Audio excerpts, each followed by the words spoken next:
debido a que ellos serán capaces de sanar y de echar fuera demonios justo desde el principio, hoy mismo. Sí, enséñales a los nuevos creyentes con tu propio ejemplo.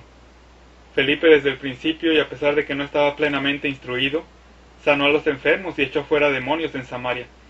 ¿Por qué queremos ser enciclopedias sepulcrales, conociéndolo todo y sabiéndolo todo? Podemos empezar ahora. Si un versículo sabemos, ese es el que aplicamos.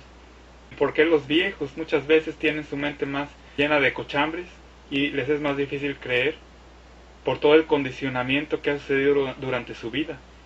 Pero los creyentes nuevos no necesitan ser condicionados y desviados del propósito de Dios. Mostrémosles la palabra limpia. Lo mismo vemos en Jesucristo. Por donde quiera que anduvo, sanó a los enfermos y echó fuera a los demonios. Jesús no hizo diferencias entre personas y no excluyó a nadie. Sus discípulos y apóstoles también fueron capaces de sanar enfermos y de echar fuera demonios, desde el principio de su llamamiento. El discípulo Ananías obedeció a la revelación específica que Dios le dio. Edificó la creencia de Ananías hasta el punto en el cual Ananías fue a sanar a Pablo como Dios le había manifestado. Dios es el que edificó la creencia de Ananías, y se ve muy claro cómo le mandó la revelación por medio de Jesucristo. Jesucristo habló con Ananías, según recuerdo. Los creyentes de Corintio eran considerados inmaduros o bebés espirituales, porque estaban caminando por los 5 sentidos, mas no manifestando la plenitud del don de Espíritu Santo. Y así hay muchos grupos, y así hay muchas iglesias, como los corintios carnales. Exhortemos a los nuevos creyentes a caminar plenamente por el Espíritu Santo desde el principio, lo cual incluye hacer milagros, expulsar demonios y sanar enfermos. Ellos quizás también tengan algo que enseñarte respecto a cómo usar en la práctica el poder de Dios día tras día.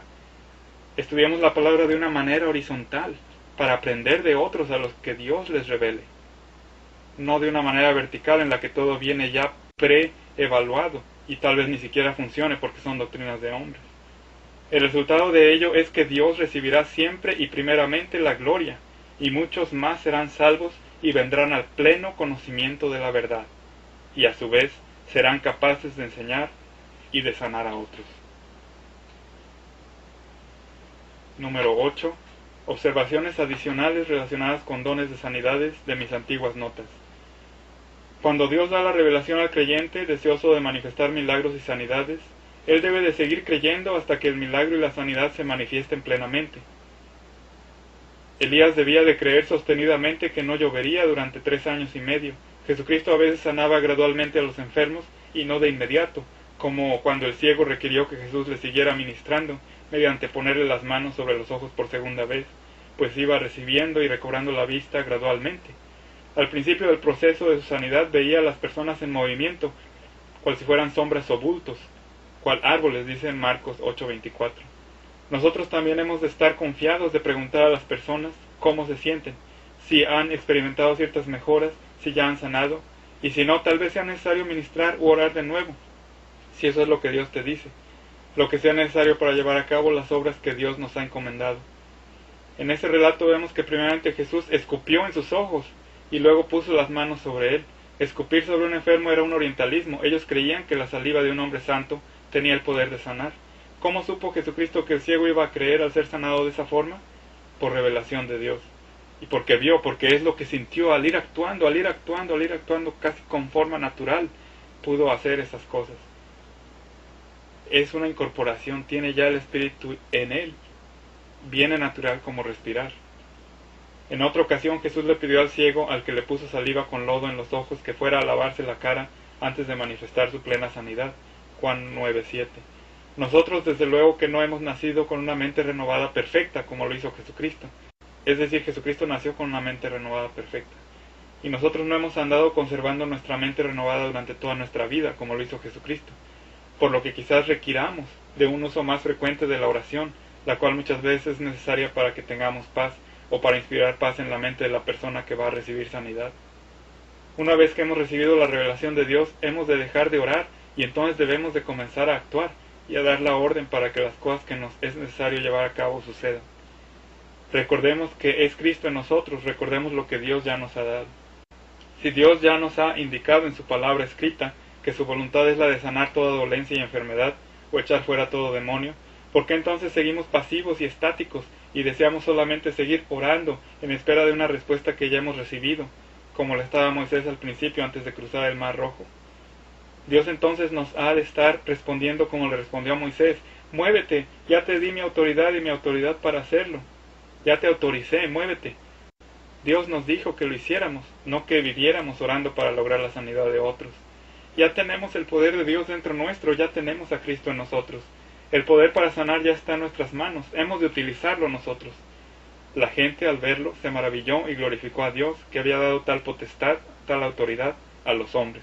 Mateo 9:8. La revelación dada en una situación no ha de ser usada como la norma para otras situaciones similares. Por ejemplo, Jesucristo sanó a varios ciegos de muy diversas maneras, lo mismo con varios encamillados o leprosos. Jesús le dijo a otro ciego: puedes irte, por tu fe has sido sanado. Marcos 10:52. Vete, tu fe te ha salvado. Jesucristo necesitaba estar seguro de que este ciego creía para recobrar la vista, ya que le preguntó primeramente: ¿qué deseas que haga por ti? A lo que el ciego respondió: Maestro, que recobre la vista. Ese es Bartimeo el ciego. En este caso Jesucristo no necesitó de usar saliva, ni siquiera le tocó. Si Dios no te revela detalles acerca de lo que sucede, ¿por qué no mejor le preguntas directamente a la persona que desea ser sanada por ti? ¿Creen ustedes, dos ciegos, que puedo hacer esto, sanarlos? Sí, Señor, le contestaron. Entonces Jesús les tocó los ojos y les dijo: que se haga conforme a la fe que ustedes tienen, a la creencia que ustedes tienen. Mateo 9:27-31. En otra ocasión, en vez de expulsar inmediatamente a un demonio que causaba epilepsia, Jesucristo primeramente sostuvo una conversación con el padre del muchacho enfermo. Marcos 9:16-27. Es posible que necesitemos hacer algunas preguntas e investigar algunas cosas antes de ministrar sanidad. Cada situación es diferente. Una y otra vez decimos: no existen leyes o métodos específicos para manifestar Espíritu Santo. Jesucristo es nuestro perfecto ejemplo, mas ninguno de nosotros es perfecto. Lo mejor que podemos hacer es observar cuidadosamente los ejemplos de sanidades en la Biblia. Algunas veces necesitaremos preguntar algunas cosas debido a que no sabemos qué hacer. Entonces Dios nos ayudará. Dios completa lo que a nosotros nos falta, si es que nosotros estamos haciendo su voluntad. De nuevo vemos cómo Jesucristo tuvo su mente bajo control para no ser influenciado por la situación externa aparente a los cinco sentidos. Jesucristo obedeció a lo que Dios deseaba que se llevara a cabo conforme a su revelación.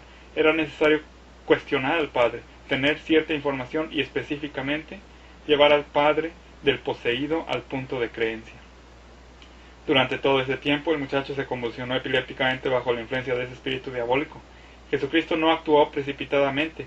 Para lograr echar fuera a un demonio necesitamos recibir revelación de Dios conforme nosotros actuamos.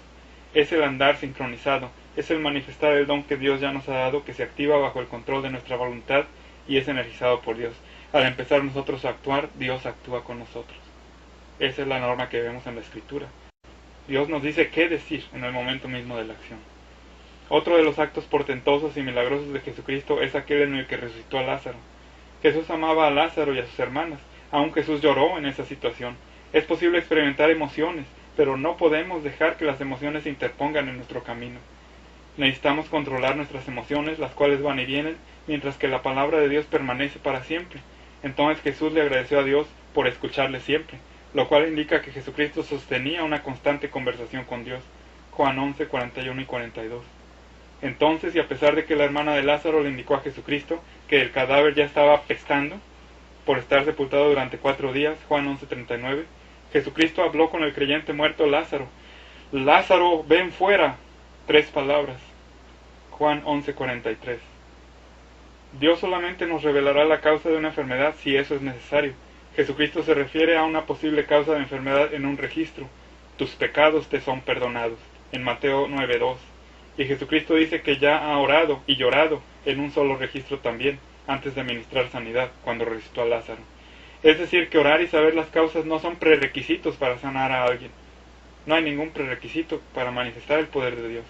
Ni siquiera el uso del nombre de Jesucristo es necesario cual si fuera una fórmula obligatoria para hacer milagros, o para sanar, para echar fuera demonios o para resucitar a alguien, como cuando Pedro resucitó a Tabita sin necesidad de usar el nombre de Jesucristo.